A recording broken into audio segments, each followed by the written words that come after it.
I would like to share with you 5 things that we need to know regarding da'wah, regarding calling people to the truth and warning people against that which is evil. Number 1, you have to realize that this is our job and not just the job of prophets. That's number 1. It's our job and not just the job of prophets.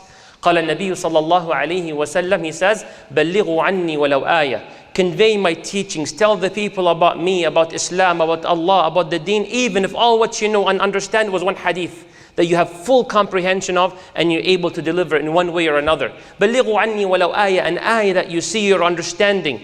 You see your brother, for example, making sajda, and you've seen him for days and weeks making sajda and his elbow and full arm touching the ground.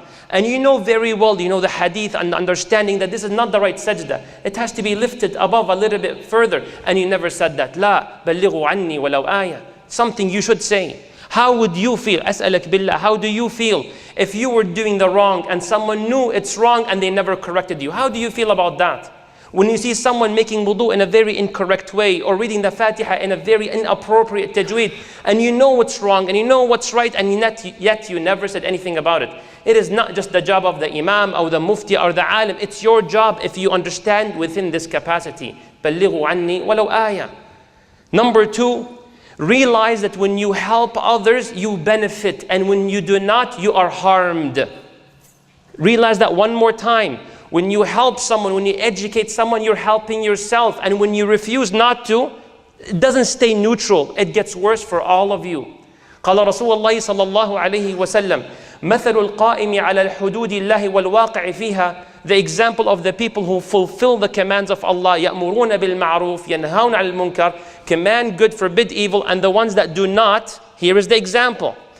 Like people who are boarding a ship, safina. And فاستهموا عليه, so they're pulling, drawing lots, who goes top, upper level, lower level. So they separate into 2 groups.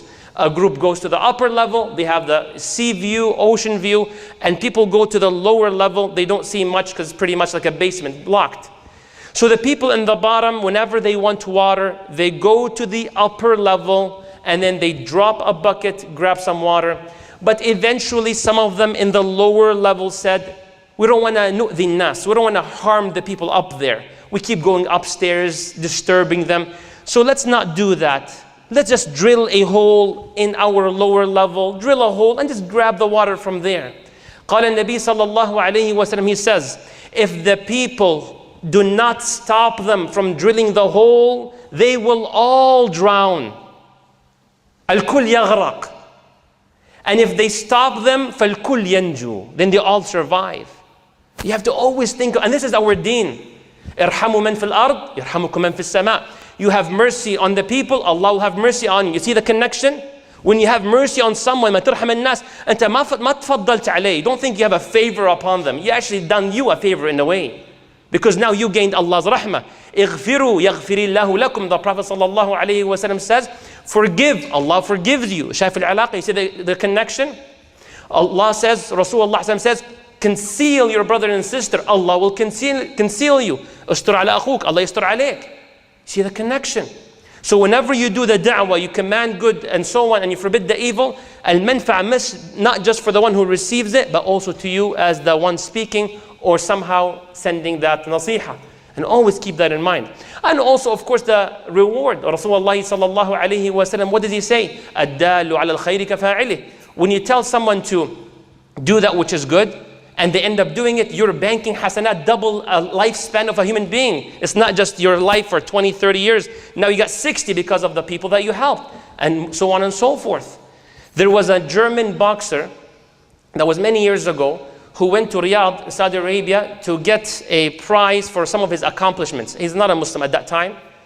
During this ceremony in Riyadh, a sister, she comes and she gives him a German translated Qur'an. Who tells us the story? Who ends up sharing this? Obviously the boxer himself. He says, after I retired, 20 years later, 20 sana, I was cleaning up my bookshelf, new phase in my life after retirement. And as I was going through the books, I saw this German translated Qur'an, which that lady gave to me.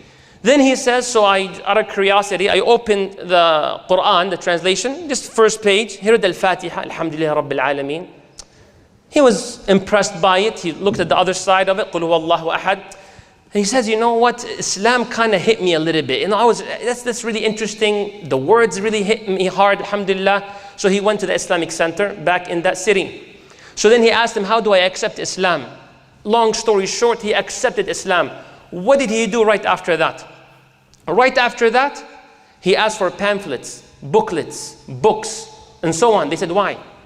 He said, to tell people about Islam.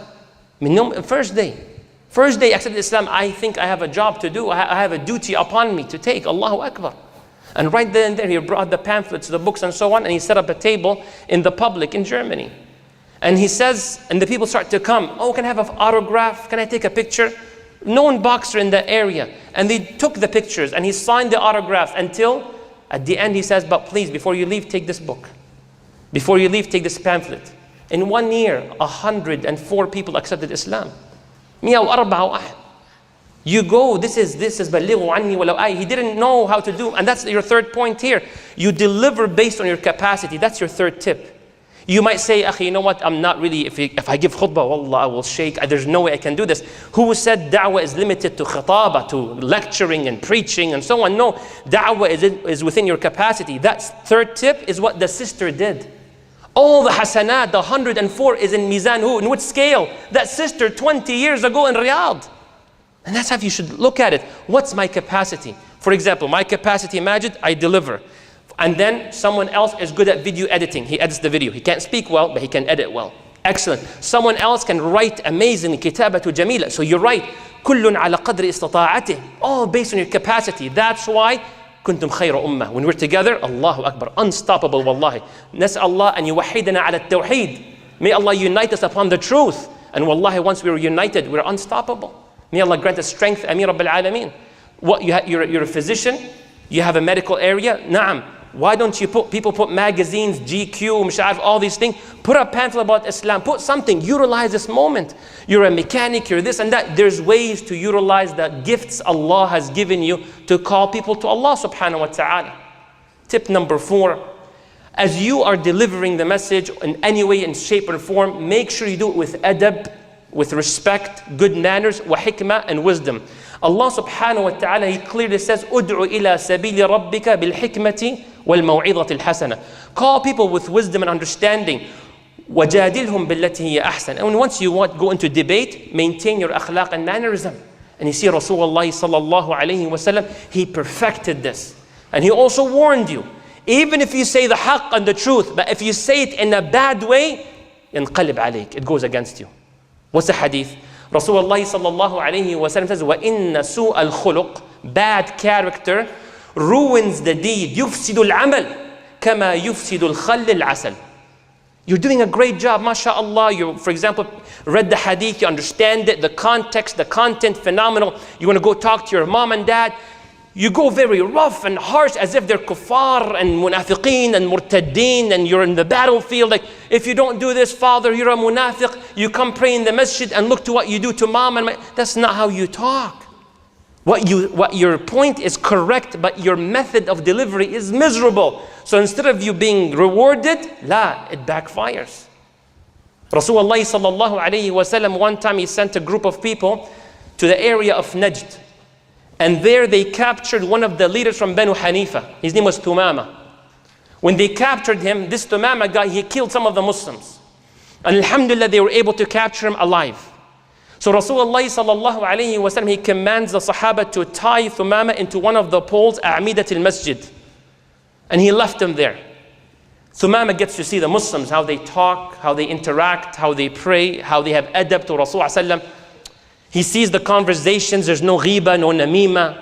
It's very impressive. How they dealt with him, food, drink, something quality, not misery and torture. So Rasulullah sallallahu alayhi wa sallam, he comes to Thumama. He says, Ma indaka ya Thumama? Thumama, what's in your mind? What do you have to say about this? Any thoughts? Any reflections? Any changes in mind? He says, Ya Muhammad, ma indi illa khair. What I have is nothing but good. 3 things. In taqtul dha dam. If you want to kill me, then I realize I killed one of your people, and what you're doing is not something to be criticized for. Number 2, wa in ta'fu. If you forgive me, then I am shakir. I'm very grateful. I will never forget this favor that you forgave me and you released me. وإن أردت المال, and if what you want is money to release me, then ask how much money you want, and I have the money that you need to pay for it. فَتَرَكَهُ النَّبِي صلى الله عليه وسلم. So the Prophet صلى الله عليه وسلم left him. He didn't say, okay, option 2 or 3, he just left him. تَرَكَهُ. فجاء اليوم الثاني, next day. And I want you to realize Thumama seeing the Muslims, al-adab, al-akhlaq, even with the prisoner who killed one of the Muslims. Second day, ما عندك Thumama? Thumama, what's new?